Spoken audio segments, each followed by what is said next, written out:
মা কিভাবে তাকে দীর্ঘ 30 মাস গর্ভ এবং দুধ পান করে লালন পালন করেছে। ওয়াফিসালহু সালাসুনা শাহরা, আল্লাহ তাআলা বলেছেন দীর্ঘ 30 মাস, 2 বছর দুধ পান করাইছে। আর সর্বনিম্ন হামাল অবস্থা 6 মাস ধারণ করে আল্লাহ তাআলা 30 মাস বলেছেন।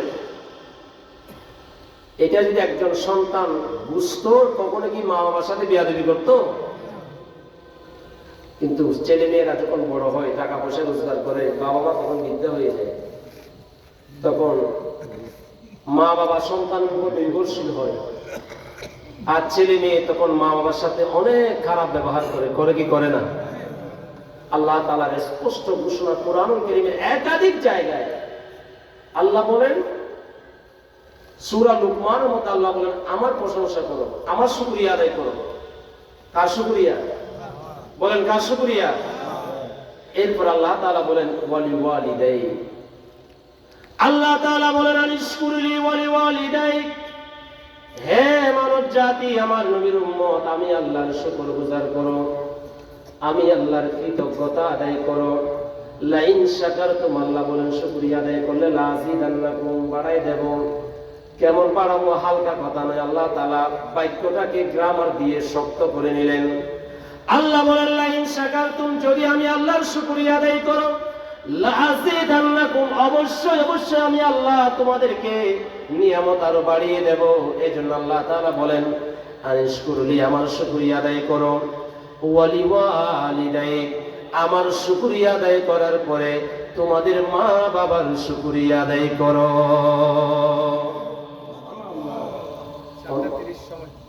তাই একটু দুশোবার সালাতুনিয়া।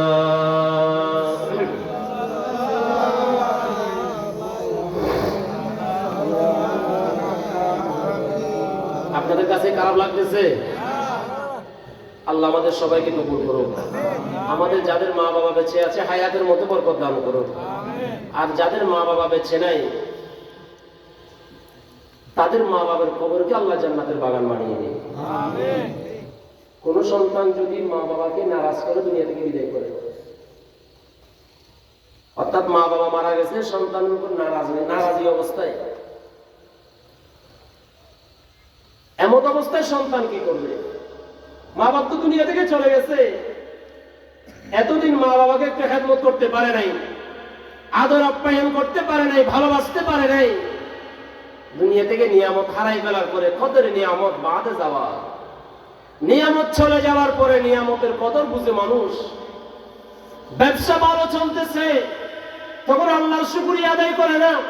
যখন আগুন লেগে তেল ধ্বংস হয়ে যায়, সাগরে ডুবে ধ্বংস হয়ে যায়, ডাকাত চোরের হাতে পড়ে ধ্বংস হয়ে যায়, তখন ব্যবসায়ী মসজিদের হুজুরের কাছে যায়, হুজুর একটা পরামর্শ দিতে করা যায়।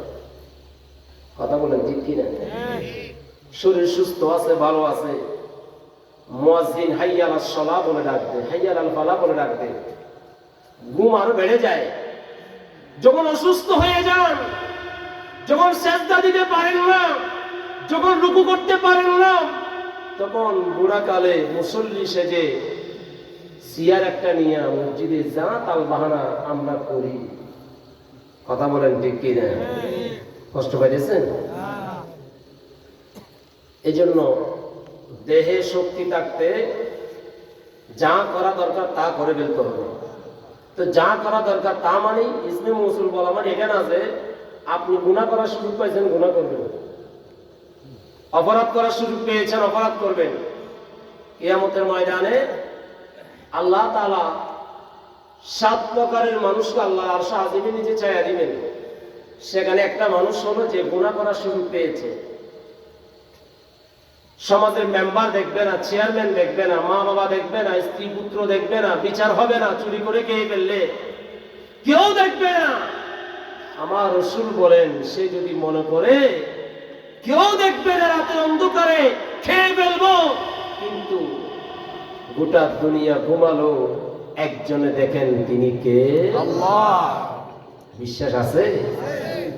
আল্লাহ প্যারা হাবিব বলেন, ওই উম্মত যদি মনে করে আল্লাহ তাআলা আমাকে দেখছেন, কেউ আমাকে দেখতেছেন না, একজন আমাকে দেখতেছেন, এই ভয়ে যদি গুনার কাজটা সে ছেড়ে দেয়, আমার রাসূল বলেন তাকে আল্লাহ তাআলা আল্লাহর আরশ আজিমের নিচে ছায়া দান করবে।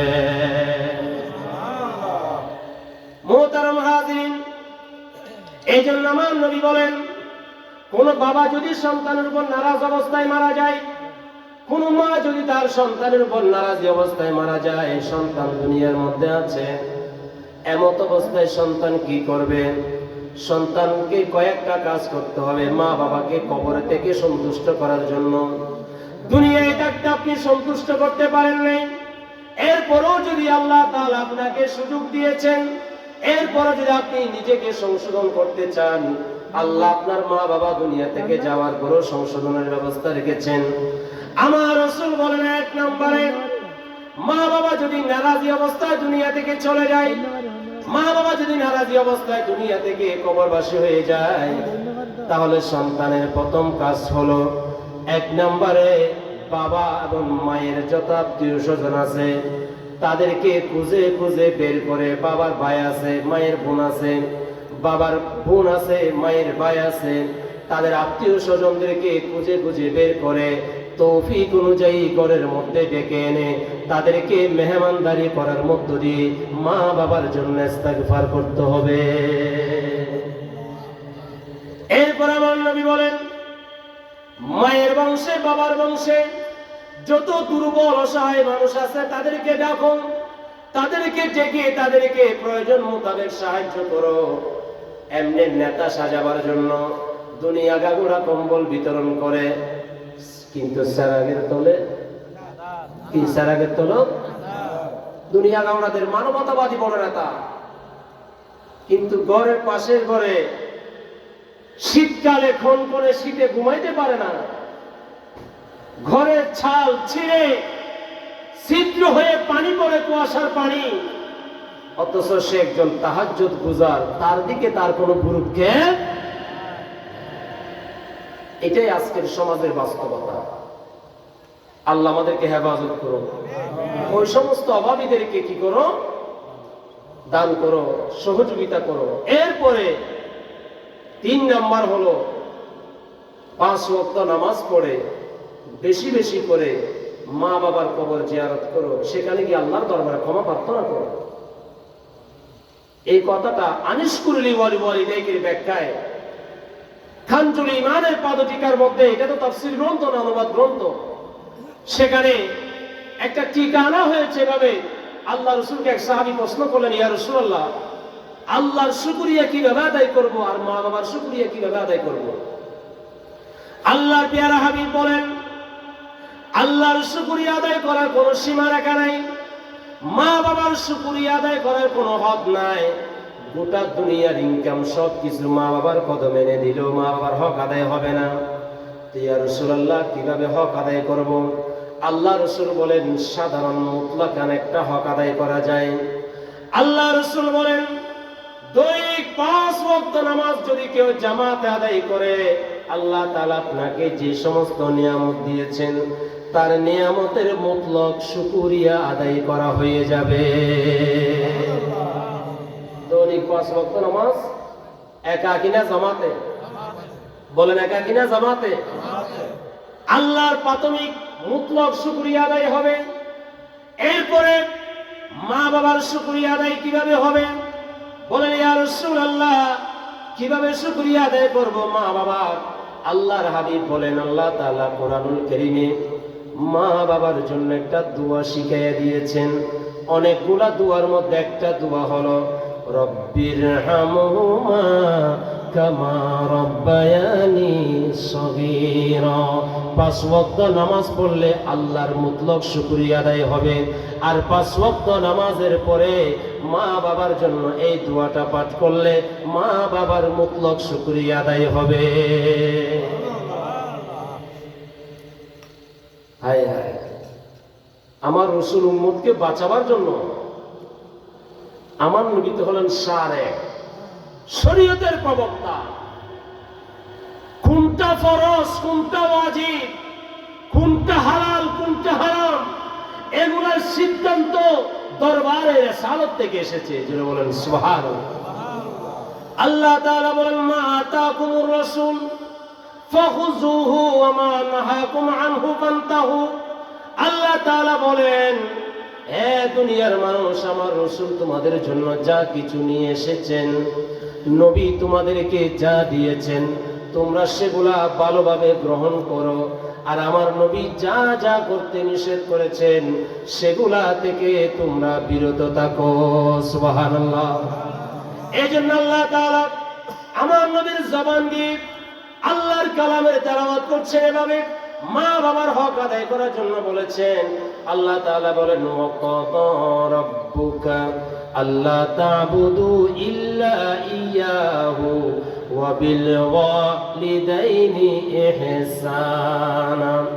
আল্লাহ তাআলা বলেন নিশ্চয় রব্বুল আলামিন তোমাকে আদেশ দিচ্ছেন আল্লাহ তা'বুদু ইল্লা ইয়াহু, ইবাদতের ক্ষেত্রে আল্লাহর ইবাদত ছাড়া কারো ইবাদত করা যাবে না। মা বাবার খেদমত এটা এত বেশি গুরুত্বপূর্ণ, এত বেশি দামি। আল্লাহ বলেন আল্লাহ এবং রাসূলের পরে দুনিয়ার মধ্যে কাউকে যদি সবচেয়ে বেশি সম্মান দিতে হয়, মর্যাদা দিতে হয়, তিনি হলেন তোমার মা বাবা।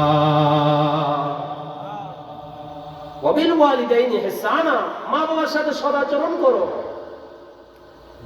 ইম্মা ইয়াবলুগান্না ইনদাকাল কিবারা আহাদুহুমা। আজকের সমাজ ব্যবস্থা কি হচ্ছে না হচ্ছে এটা তো আমরা চোখে দেখতেছি, কিন্তু এই সমাজ ব্যবস্থায় কি ঘটবে না ঘটবে, যা কিছু ঘটতেছে এই সব কিছু 1450 বছর আগে আল্লাহ রাসূল আল্লাহর নবীর প্রতি যে কোরআন নাযিল হয়েছে সেই কোরআনে আল্লাহ তাআলা বিস্তারিত বয়ান করেছেন। আল্লাহ তাআলা বলেন ইম্মা ইয়াবলুগান্না ইনদাকাল কিবারা আহাদুহুমা আও কিলাহুমা। তোমার যখন একটা বয়স হবে, তুমি সন্তান যখন বড় হবা, টাকা পয়সা রোজগারের অবস্থায় চলে যাবা, তখন হয়তো তোমার মা বেঁচে আছে অথবা বাবা বেঁচে আছে অথবা দুইজনে বেঁচে আছে অথবা যে কোনো একজন বেঁচে আছে। এমত অবস্থায় যদি তুমি তোমার মা বাবাকে পেয়ে যাও, ফালা তাকুল্লাহুমা, তাদের সাথে এমন কোন কথা বলিও না যে কথায় তারা কষ্ট পাবে। ফালা তাকুল্লাহুমা উফিন, তাদেরকে উফ শব্দ মুখ দিয়ে বের হয় এমন কোন কথা বলবে না।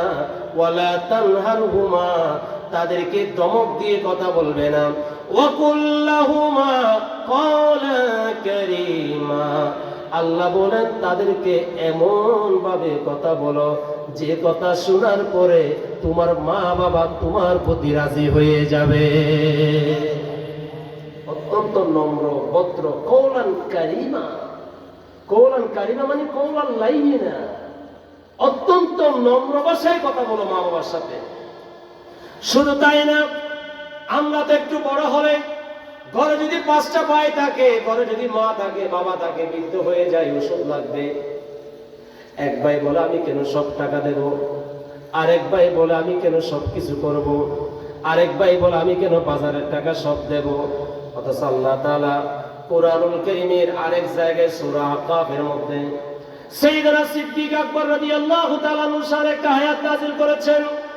এই আয়াত আল্লাহ মা বাবার খেদমতের কথা বলার পরে সিদ্দিক আকবর আল্লাহর দরবারে হাত তুলে বলেছিলেন, আল্লাহ রব্বি আউজি'নি আন আশকুরা নি'মাতাকাল্লাতী আন'আমতা আলাইয়া ওয়া আলা ওয়ালিদাইয়া।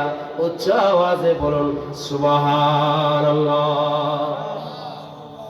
সিদ্দিক আকবর রাদিয়াল্লাহু তাআলা একমাত্র সাহাবী যার পরিবারের সবাই ইসলাম গ্রহণ করেছে। সুবহানাল্লাহ বলবেন না?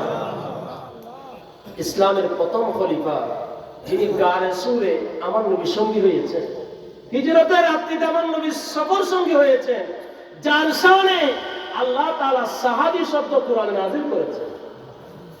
সুবহানাল্লাহ বলবেন না? সিদ্দিক আকবরের কথা বলতেছি, কি সিদ্দিক আকবরের শান বাড়াবার জন্য নাকি আমার জবানের দাম বাড়ানোর জন্য? আমার নবীর কথা বললে আমাদের দাম বাড়বে, আমার নবীর দাম বাড়ার দরকার নেই। নবীর দাম তো রাফানা লাকা যিকরা, আমার সাল্লাল্লাহু আলাইহি রাহমাতাল লিল আলামিন, এটা তো আল্লাহ বানিয়ে দিয়েছেন। হাসান বিন সাবিত বলেন, ইয়া রাসূলুল্লাহ, আমি তো আপনি নবীর শানে কবিতা লিখে আমার জবানকে দামি করার জন্য। যে হাসান বিন সাবিতের জন্য আমার নবী দোয়া করেছেন, আল্লাহুম্মা আইদুহু বিরুহিল কুদুস। হুজুর বলেন না সুবহানাল্লাহ। হুজুর আমার জন্য একটু আগে সে দোয়া করেছেন, আল্লাহুম্মা ইয়িদহু বিরুহিল কুদুস। হে আল্লাহ, আমার নবী বলেছিলেন, হে আল্লাহ হাসানকে, আমার হাসান নবীর শান গায়, নবীর গুণগান গায়, নবীর প্রশংসা করে, তোমার নবীর তারিফ করতেছে হাসান, অতএব তুমি